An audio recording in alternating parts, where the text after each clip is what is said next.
Bueno, gente, el guerrillero ahora premia a sus aliados criminales, los petristas. Ahora el guerrillero pide enviar presos a sus petristas. Estas son las ratas que salieron a apoyar al guerrillero y ahora el guerrillero los dejó solos. Le pide a la fiscalía investigarlos y enviarlos presos. Este es el criminal que durante años más de una rata de izquierda ha apoyado. Recordarán ustedes, en el pasado, el grupo terrorista de la primera línea salía a vandalizar y entre sí mismos se asesinaron. Y los jóvenes asesinados de ese grupo terrorista de la primera línea, Gustavo Petro no le importó nada. No ha ido, gente, ni a llevarles un vaso de agua a los familiares de esos jóvenes quienes salieron por ideas del guerrillero a vandalizar.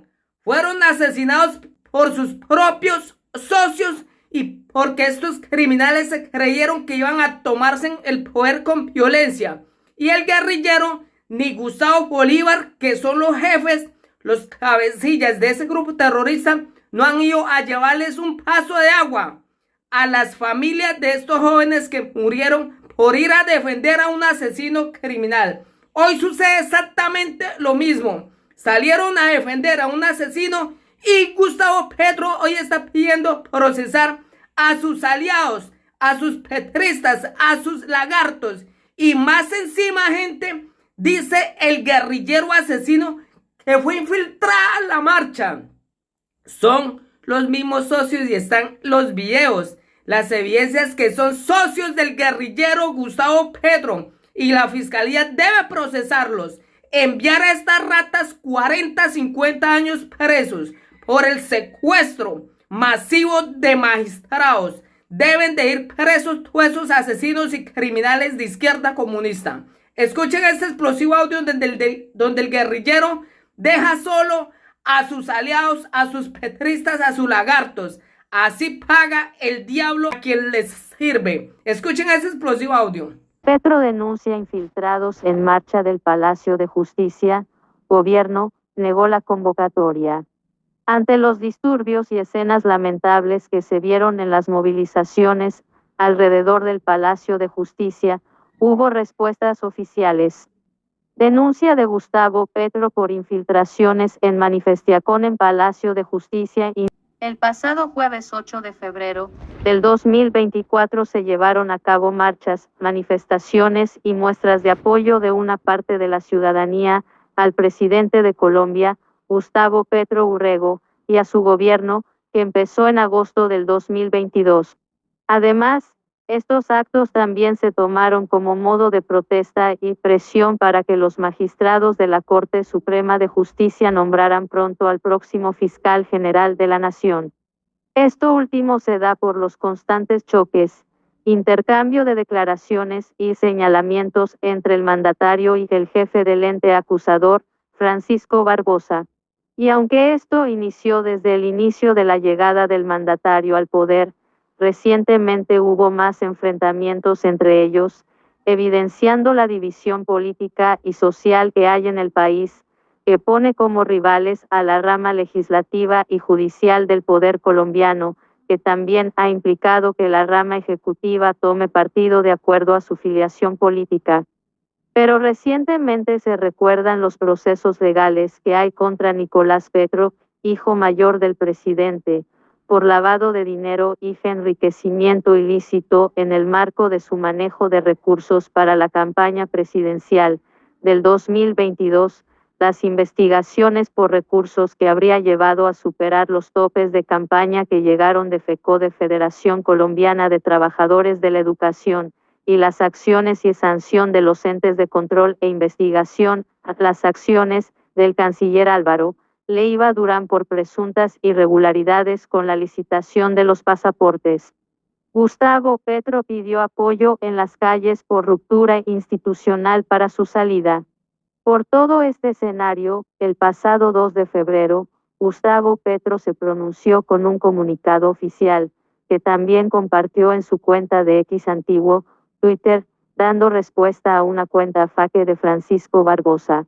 Y como la cuenta falsa del fiscal indicaba un supuesto juicio político al presidente por las irregularidades de su campaña, Petro indicó en su extenso pronunciamiento contra sus contradictores: como presidente de la República debo avisar al mundo de la toma mafiosa de la Fiscalía y debo solicitar al pueblo la máxima movilización popular por la decencia. Aquí no se puede tumbar un presidente progresista, el primero en un siglo, porque legalmente un sindicato de trabajadores aportó a un partido de izquierda. Llegó el momento de la expresión popular. Ante este llamado para apoyarlo, desde FECODE convocaron a las manifestaciones para apoyar a Petro y todo se programó para el 8 de febrero. Asimismo, hubo funcionarios que trabajan para entidades gubernamentales que difundieron el mensaje y divulgaron el llamado de apoyo ante las investigaciones y acciones desde la Fiscalía. Pero también se hicieron llamados para protestas en el Palacio de Justicia, en donde ese día se daría una votación de los integrantes de la Corte Suprema de Justicia para elegir al reemplazo de Francisco Barbosa entre la terna de mujeres presentada por el presidente Ángela María Buitrago, Amelia Pérez Parra y Amparo Cerón Ojeda. Estos llamados de protestas en el marco de la elección de la próxima jefe de la Fiscalía fueron interpretados como presión desde la presidencia al Poder Judicial para condicionar la decisión. Esto empezó a manejarse como una intromisión y falta de independencia, por eso Petro pidió antes de las marchas, para apoyarlo y que no se manifestaran en el Palacio de Justicia. Eso lo aclaró después de reunirse con los magistrados el 7 de febrero. La situación actual no debe dirigirse como una presión a las Cortes. La presidencia ha solicitado organizar las coordinadoras de fuerzas populares en cada municipio y departamento. Todo intento de golpe o violencia será respondido por la movilización popular general. Le solicito al magisterio ayudarnos a organizar las coordinaciones de fuerzas populares. ¿Qué pasó en las marchas de respaldo a Gustavo Petro el 8 de febrero del 2024? En las primeras horas del jueves 8 de febrero, se llevó a cabo la jornada de manifestaciones en diferentes ciudades de Colombia. Desde muy temprano, empezaron las concentraciones y marchas hacia plazas centrales y sedes de la Fiscalía General de la Nación. Pero a pesar de los llamados, en Bogotá llegó una gran cantidad de personas a rodear el Palacio de Justicia y pasado el mediodía aparecieron los disturbios. En video se pudo ver que hubo intentos de ingreso a la edificación, se reportaron supuestas agresiones a quienes estaban ingresando y saliendo de allí. Tuvo que intervenir la Policía Nacional para que no invadieran el edificio y hasta impidieron la salida de los magistrados y la entrada de personal que estaba llevando los almuerzos para la reunión que se llevaba a cabo para elegir a la fiscal. Se debe decir que una gran mayoría de personas no presentaron actos violentos o agresivos, pero poco a poco se unieron más y más personas que atacaron a la fuerza pública con elementos que estaban en la calle y que llevaban a las concentraciones.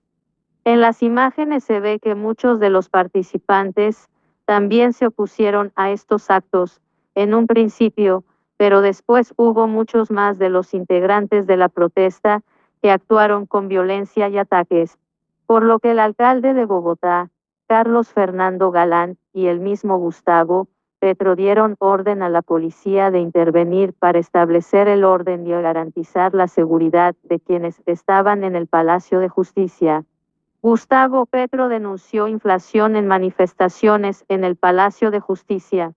Con el pasar de las horas y ya habiendo pasado la efervescencia del momento de las protestas, el mandatario colombiano compartió un video en el que se probaría la supuesta infiltración de personas ajenas a la manifestación que los respaldaba. Así dio a entender que desde la oposición enviaron a estas personas para deslegitimar la protesta y sus consignas. En mi gobierno no se permiten infiltrados en las marchas con objetivos políticos que no son los de los manifestantes. Estas personas, enviadas para bloquear el palacio, deben ser profundamente investigadas. Al final del día, en una reunión con las cabezas de las diferentes fuerzas del orden y seguridad en el país, Petro explicó que fueron 71 manifestaciones y que solo en 2 hubo intervención de choque con gases de la Policía Nacional. Además, hizo una petición a los manifestantes y ratificó el respeto a la Corte Suprema de Justicia. La presidencia recuerda a quienes quieran manifestarse en ejercicio de sus derechos constitucionales, no afectar de ninguna manera las instituciones. El gobierno garantiza la independencia de poderes en el país y la libertad de sus decisiones. Gobierno de Colombia niega que convocara a manifestaciones. A pesar de que el mensaje de Gustavo Petro publicó del 2 de febrero, indicaba: debo solicitar al pueblo la máxima movilización popular por la decencia, además de que muchos funcionarios se unieron al llamado y a las convocatorias, se dieron las palabras de Luis Fernando Velasco negando que hubiera participación del gobierno de Colombia en las convocatorias. El ministro del Interior explicó al final del mismo jueves 8 de febrero ante los medios lo siguiente: la Federación Colombiana de Educadores planteó autónomamente una movilización. Tenía argumentos y temores que el gobierno respeta. El gobierno respeta, los ciudadanos tienen todo el derecho de manifestarse, presentar sus inquietudes frente al Estado, obviamente, en la medida que estas movilizaciones no le quiten derechos a otros ni actos de violencia. Pedimos respeto de los ciudadanos a las decisiones de la Corte. La Corte solo está reglada por la Constitución y por las leyes. Corte Suprema no eligió al reemplazo de Francisco Barbosa en la Fiscalía. Después de toda la jornada de incidentes y pronunciamientos de todos los sectores, los magistrados de la Corte Suprema de Justicia sacaron un comunicado y fue leído ante los medios para explicar la situación y decisión oficial. La Corte Suprema de Justicia rechaza enfáticamente el asedio de las últimas horas al Palacio de Justicia de la capital de la República. Además de afectar gravemente el derecho a la libertad de locomoción, pone en grave riesgo la vida e integridad física de magistrados, empleados, periodistas y demás ocupantes de la principal del país. Además, condenaron las presiones de todo sentido y exigieron las garantías para su funcionamiento y decisiones. La democracia queda en vilo cuando cualquier sector o actor de un país pretende presionar política, física o moralmente las decisiones de la justicia. También se supo que no hubo elección de ninguna de las ternadas por Petro, ya que no se completaron los votos necesarios para este fin y, por eso quedaría encargada del ente investigador Marta Mancera, que es la mano derecha de Francisco Barbosa y también es apuntada por el gobierno nacional y el mismo presidente.